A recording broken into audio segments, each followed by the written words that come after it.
said, my name is Autumn Biggers, and I oversee the visiting scholar reviews in the Division of Research at Texas A&M University.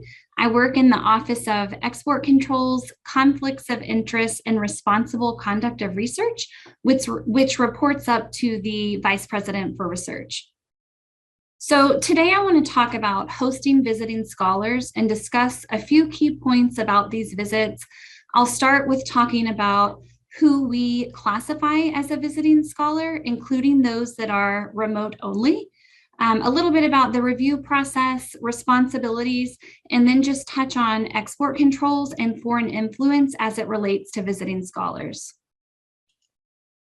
So here at Texas A&M, we define a visiting scholar as an individual employed or affiliated with another organization who has been invited and approved by Texas A&M University to come to campus for an extended period of time to collaborate on specific research, clinical, or other scholarly activities.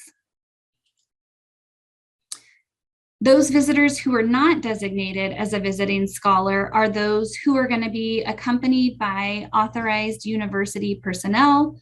They're not going to be accessing university facilities or resources, so they're not going to need an email address, library, parking, swipe card, anything like that. They're also not going to be performing hands-on research or teaching, and they're going to be here for a short duration of time, so 10 days or less. And what we see, a lot of these are going to be campus tours, conferences, collaboration meetings, folks that are here to present a paper. Also, those visitors that come to campus and are paid through our payroll system are not going to be classified as visiting scholars. Even if maybe they started off as a visiting scholar and then later got put on payroll, they'll no longer be classified as a visiting scholar. They're now considered employees of the university and are subject to the same policies and trainings of any other employee. If the visitor is paid a stipend or reimbursed for expenses, then they're still going to be classified as a visiting scholar. But once they hit that payroll system, then they're going to be classified as an employee. Also, before I get started, I do want to make it clear that I am not involved in the visa or immigration portion of this process. My office is reviewing for export controls, access to university resources, potential conflicts, research compliance, and intellectual property types of concerns. Anything related to the visa or immigration is going to be handled by the Immigration, Student, and Scholar Services Office. So at Texas A&M, we have roughly 400 to 500 visiting scholars on campus each year. If you add in those visitors that are here at AgriLife and TEAS that are just located in College Station, there's going to be roughly 1,000 visitors on campus each year. These visitors come from 108 different countries and speak over 80 languages. And there's a variety of ways people come to be visiting scholars. A few examples are, former students or employees who want to come back to campus for a period of time to collaborate on research. They may be on a sabbatical, from their home institution. Some are graduate students or postdocs whose mentors have collaborated with our PI or our faculty member, and they recommended one of their grad students come as a visiting scholar. They're individuals who attend the same conferences as our faculty. And after a presentation, they meet up and maybe this individual asks to be hosted as a visiting scholar because they're working in a similar area. There's also individuals who will just read about a faculty member's work online and simply email them requesting to come and conduct research. Of course, our faculty reach out and ask people to be visiting scholars in their lab as well. We also have some departments that have visiting scholar programs where they have an open call for visitors in certain areas, and individuals can apply to come and work with them for a period of time. But regardless of how someone comes to be a visiting scholar at Texas A&M, one thing we want to ensure is that there is a mutual benefit of hosting a visitor. So both the visitor and the host should be receiving some type of benefit from this arrangement. Sometimes for our hosts, this is a publication, or could lead to potential future research collaborations or even funding. Another might be having someone with expertise in a certain area to collaborate on specific research projects. But regardless, both parties should be benefiting from the arrangement. So I wanted to go over a little bit of what we do as part of the review process. All visiting scholars on campus who have access to Texas A&M research and/or clinical facilities and resources must have prior approval from the department or division head, the college dean, and the division of research through our office. All these approvals are going to be documented on the 5ES Visiting Scholar request form. So when we get these forms in and everybody's signed off, there's a few things that we're going to look at before we approve. We're going to look at the visitor's research activities, their expertise and alignment with the host faculty member. We're going to look at the host faculty member's research awards. We're also going to perform some restricted party screenings. And the restricted party screening is going to be performed on the name of the visiting scholar, along with their affiliated institution or organizations and the company or organization providing financial support for the visiting scholar. We're also going to be screening any of their affiliations going back 5 years. And this screening process is used to confirm that the visitor or their sponsor or affiliated organizations are not on one of the government's lists that prohibit us from doing business with them, or that would require a license before doing business with them.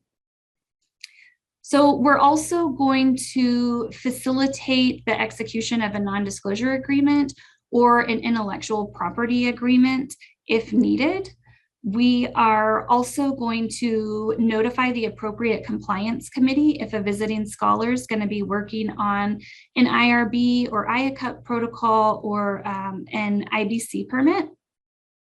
And this is just really to ensure that there's ample time to add that visitor to the protocol or the permit before they arrive, just to reduce any delays once they're actually here. Then if the activities or work will be done on or in support of a sponsored research, we're going to email the project administrator at SRS and just let them know. So if they need to work with the PI on any potential disclosures, they have time to do so before that visitor arrives.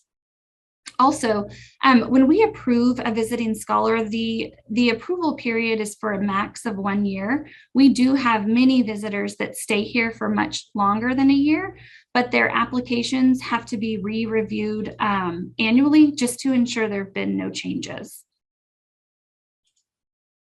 So visiting scholar responsibilities. Our approved visiting scholars are going to be responsible for following all university rules and policies, following all federal and state laws, reporting any IP rights or obligations that may conflict with the obligations of being a visiting scholar.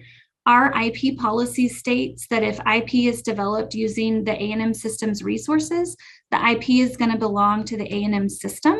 So we want to ensure that if there is a chance of IP or a visitor is coming with IP, that's addressed up front just to protect all parties involved. However, if work's being performed on a research award, then the IP provisions in that research award are going to take precedence, and it's up to that PI to let the visiting scholar know about any applicable contract terms. A visiting scholar cannot represent themselves as an employee of the university. They cannot use their tamu.edu email address to try to apply for a grant. They cannot attend meetings or conferences as an employee of the university because they are not one. They also are responsible for only accessing facilities and using resources for the purpose of their visiting scholar assignment. They cannot share any of these. Many visiting scholars are accompanied by a spouse or a family member, so those resources that are provided to a visiting scholar are for that individual only. An example might be Anyone who comes to campus is allowed to be in the public areas, but a visitor's spouse couldn't tour a lab or facility that requires a specific code or maybe swipe card access without a faculty or staff member accompanying them. And then all of these responsibilities are going to be outlined in the visiting scholar agreement that we have signed by the visitor prior to their arrival. And there's a link to all of our policies in there. There's a couple statements about IP and some liability language as well. So the host faculty member is going to be responsible for supervising that visiting scholar, identifying an alternate host or supervisor if they're going to be traveling for an extended period of time, for notifying our office if there's a potential for IP or a need to protect sensitive information, for notifying us if the duration, purpose, or location of the visit changes. It's important to notify our office of these changes, especially if that visitor may be crossing departments or even system members, because even between system members, we have different authorities and reviews. The host faculty member also must complete the basic export control training in TrainTrack if that visitor is not a US citizen, and then ensuring that visitor has completed any required trainings to be working in the lab. The host is also going to be responsible for notifying the appropriate compliance committee if they're going to be on a compliance protocol, and for notifying the sponsor or SRS if they're going to be working on a sponsored awards. We, of course, give the compliance committee and SRS a heads up if we approve a visiting scholar and we know that they'll be working on activities covered by a compliance protocol or a sponsored award. But ultimately, it's the responsibility of the host if we're not aware. Sometimes the PIs don't necessarily plan to have a visiting scholar work on an award or a compliance protocol, but once the visitor gets in the lab and they're able to really assess their skills, they may decide to add them. So at that point, they're going to be responsible for notifying their project administrator or the appropriate compliance office. So remote access only visiting scholars. These are individuals that need access to university resources for research purposes, such as, library or VPN, but will be performing all of their activities from a remote location and will not be on campus. Most of what we see for these types of requests are going to be former graduate students finishing up a publication or collaborators at another institution that need access to data for analysis. The responsibilities are basically the same as visitors that are on campus. They still have to follow applicable university rules and policies. Access or resources such as passwords or data can't be shared. It's only for the person who has been approved. The review process for remote visiting scholars is the same as if they were on campus. The approval is still going to be for a max of a year, and the same restricted party screenings are conducted. And they also still have to sign that visiting scholar agreement acknowledging university rules and policies. So for the hosts of these remote visitors, these are mostly the same as well. The basic export control training is still going to be required if your visitor is not a US citizen. If the host is going to be away and unable to monitor the activities, then a backup will need to be assigned. And that backup, of course, needs to be familiar with the research and have completed the export control training as well. Many of our remote access visitors are finishing up a project or a publication. So we really ask that if it's finished earlier than anticipated, then we need to be notified so that access can be removed or turned off. And this is a simple revision. All our office needs is an email with the new end date, and that's something that we can update in the system instantly. Okay, so a couple things to consider before hosting a visiting scholar. Will the visitor be exposed to any confidential information, technology, data? If yes, let's get that non-disclosure agreement in place before they arrive. Will they be conducting research where the development of IP is anticipated? If yes, we may need to have a separate IP agreement prior to their arrival. If they're going to be working on a sponsored research award, the sponsor might need to be notified, and then that visiting scholar should be aware of any applicable terms and conditions associated with the award. A few more things.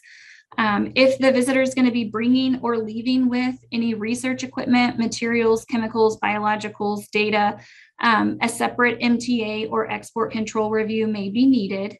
If the lab is covered by a TCP or has select agents, an additional export control review may be needed. If the visitor is going to be working in a shared lab space, then those that are in that space should also be notified of this visitor. If the host has extended travel plan during the visitation period, then we need to get a backup or alternate supervisor in place. And then can the research and results be classified as fundamental?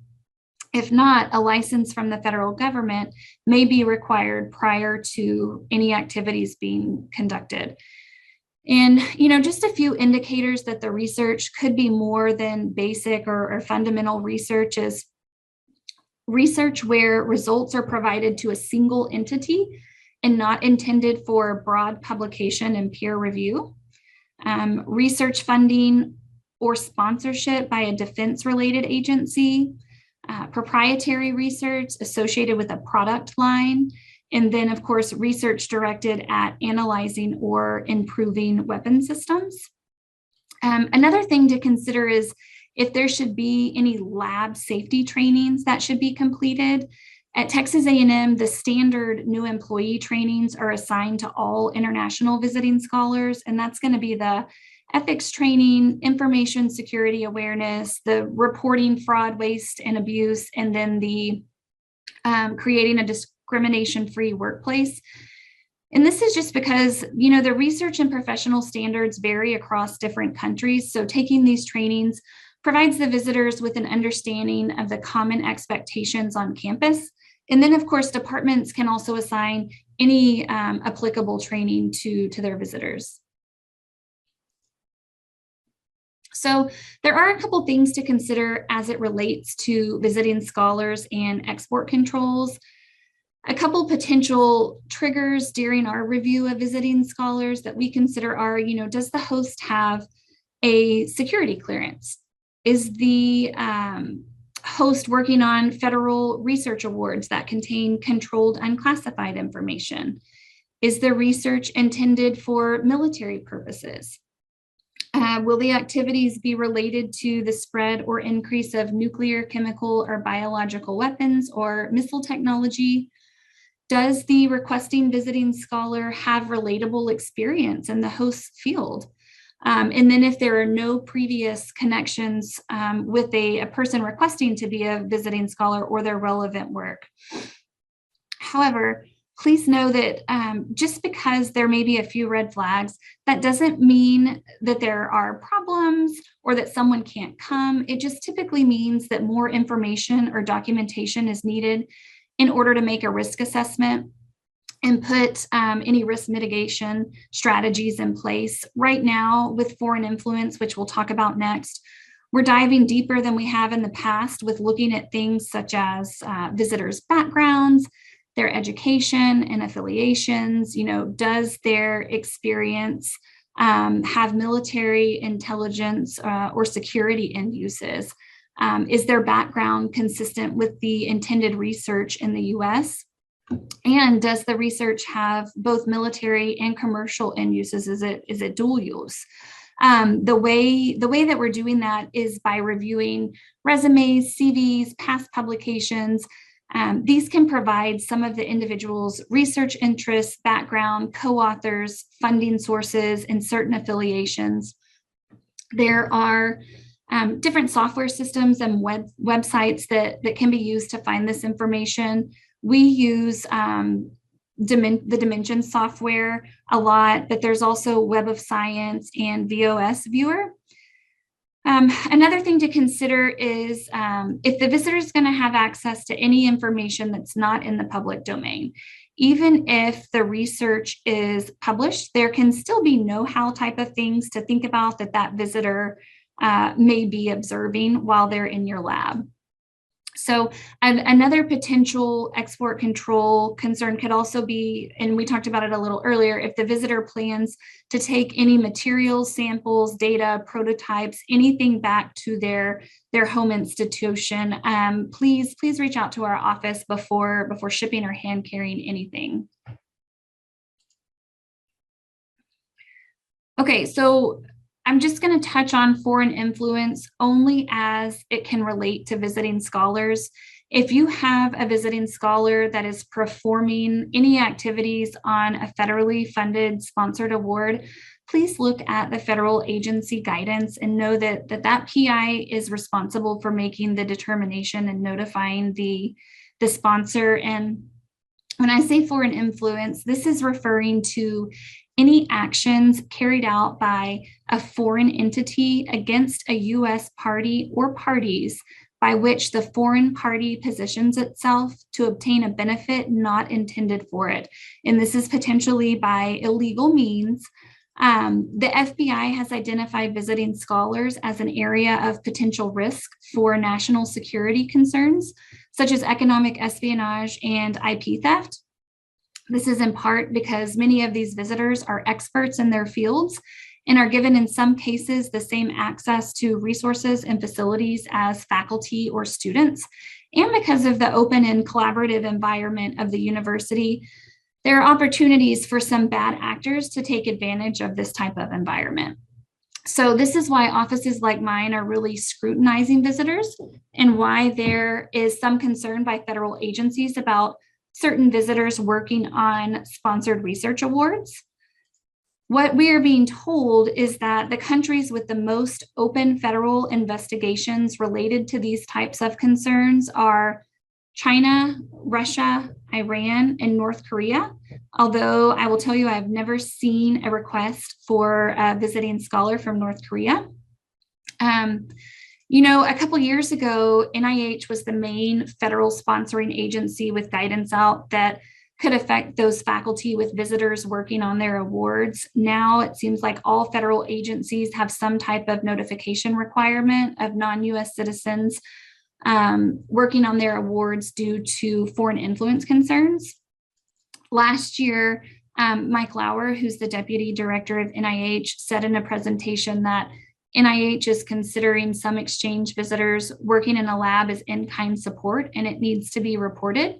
He said that if you are getting support or help for the research that you would not have otherwise had, then yes, that is support that needs to be disclosed. He said that NIH is most concerned with those foreign visiting students paid for by foreign governments, and those are absolutely in-kind support. And they said NIH, through their own investigations, have seen students on a program that come from China. They come in and everything is paid for, and that PI or researcher looks like they're getting this highly motivated and trained person that they don't have to pay for. But in reality, these students are paid to memorize that lab and gather information to take back to China so that the lab can be recreated without the knowledge of the hosting researcher. They said they've also seen cases where every time the student or postdoc was going back to China to visit family, they were also taking reagents or materials from that lab with them. So NIH is really looking at these visitors, and so are other federal agencies. There have been a couple articles over the past year or so relating to foreign influence and visiting scholars that I thought I would just share because it provides examples of why the government is increasing the scrutiny of these type of visitors.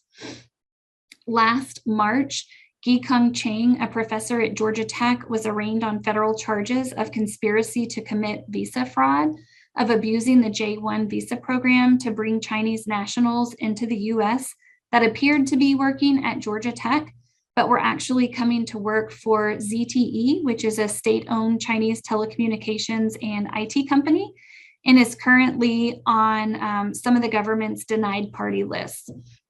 And some of these J-1s were even paid by Georgia Tech while they were actually working at ZTE.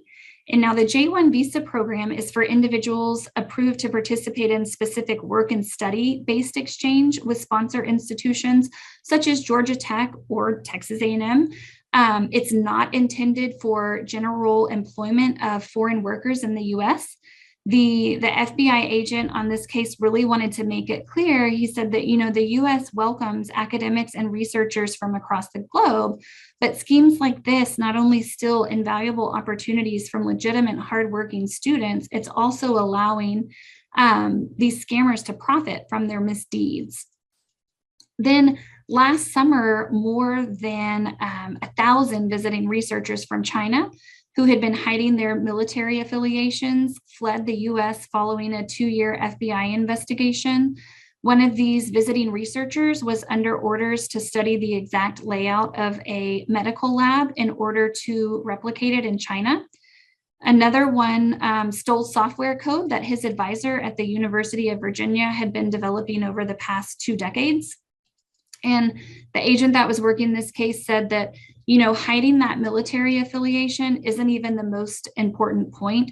It's that these visiting students or researchers that are coming to the US, they're all vulnerable to exploitation by the Chinese government, whether they're affiliated with the military or not.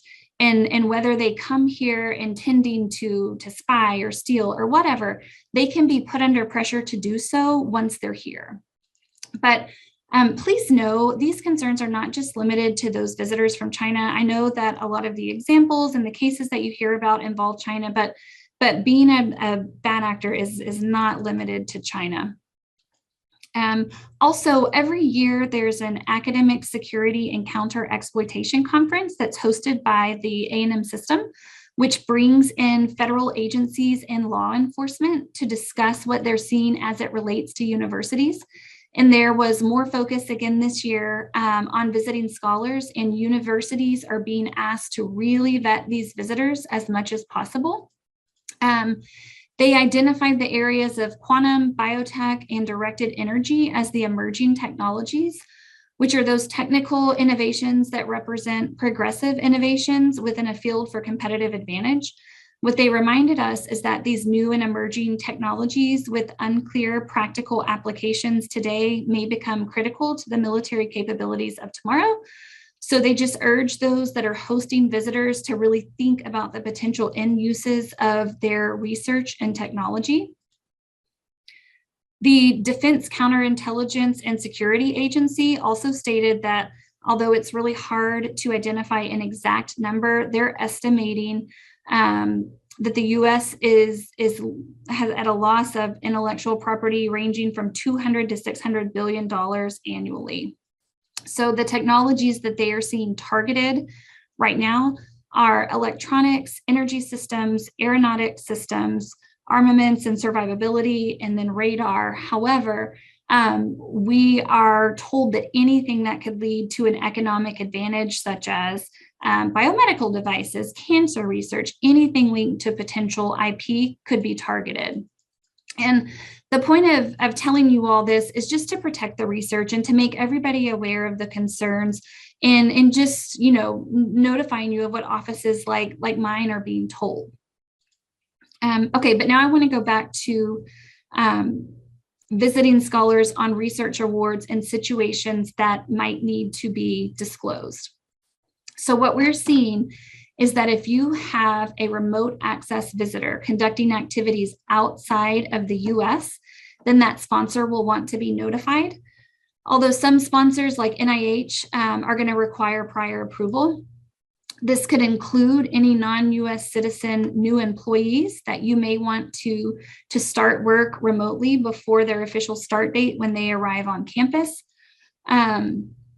Also, if you have a visitor that is conducting activities on a sponsored award and they are receiving outside funding or support, then that may need to be disclosed as well. This would include if they've received a scholarship, a stipend, if they're receiving salary from their home institution, or even reimbursement for travel or living expenses. We know that Sometimes a host may not be aware of all the funding sources their visitors being provided. So we've added a question on that visiting scholar agreement asking the visitor to list all their sources of funding so that we've got it on file should it need to be disclosed. We're also seeing that federal sponsors are looking at publications and co-authors. They expect the host or PI to know the role of each co-author on a publication that's supported by sponsored research award, including where they were when they worked on the award. And NSF is actually working on a project using data mining algorithms to review all of the information in the Scopus, which is Elsevier's abstract and citation database and Web of Science databases, along with patent applications to compare it to the information provided in the biosketches that accompany each grant proposal. They're trying to spot potential red flags, including any omissions or inconsistencies that could violate their policies. What is really of most concern to them would be an NSF grantee who has listed a participation in a foreign talent recruitment program in a published paper, but did not disclose to NSF. Rebecca Kaiser, who's the head of NSF's Research Security Office, stated in a recent article, very often the researcher will acknowledge one of these talent plans in their paper because it's a requirement in their talent contract to do so. So NSF will now be able to find that information using data analytics. But while they are looking, they will see if a PI has co-authors working on an award. And if those co-authors are affiliated with a foreign institution, they will see that and they'll know if it was not previously disclosed. So NSF is actually hoping to launch this project by the end of this year. So just a heads up on that. These are just a couple of the things to consider. Each agency has guidance on their website about what needs to be disclosed. But if you or your PI, if you're ever unsure, I suggest either going ahead and disclosing or just reaching out to the sponsor for guidance. It's always better to provide more information than less in these types of situations. So just to kind of wrap up on foreign influence, when you see these visitors on a research award come through, just have a heightened awareness of the potential concerns. Okay, so this is my last thing. Just a few visiting scholar updates for Texas A&M. So currently, we are not approving remote access only requests for individuals located in China, regardless of their citizenship. For China Scholarship Council, we used to receive a lot of visitors that had support from China Scholarship Council. We've seen a significant decline in the number of Chinese visitors coming with funding from China Scholarship Council, but we are still seeing some. The China Scholarship Council is the China Ministry of Education's organization that provides support for international academic exchange. We now know that there are certain scholarships that support the Chinese Communist Party, and the China Scholarship Council has been known to exploit the open and transparent nature of the global research enterprise to bolster its own military and economic capabilities. And it requires their recipients to report their overseas research or any valuable information. The U.S. government scrutinizes closely those visa requests for individuals with China scholarship funding, and many times they're going to be denied, especially if the field falls within the science, engineering, or mathematics disciplines. Additionally, those coming in fields with emerging technologies, military crossover, or any area of research or work that could provide China an economic advantage will likely be denied.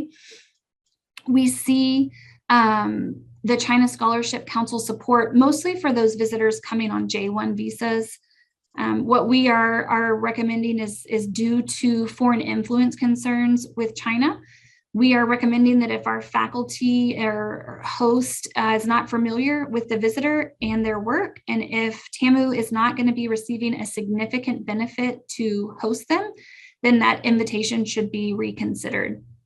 And then for Russia, at this time, with guidance from the chancellor, we are not accepting any visitors with Russian affiliation. So those are our latest updates, and that is all I have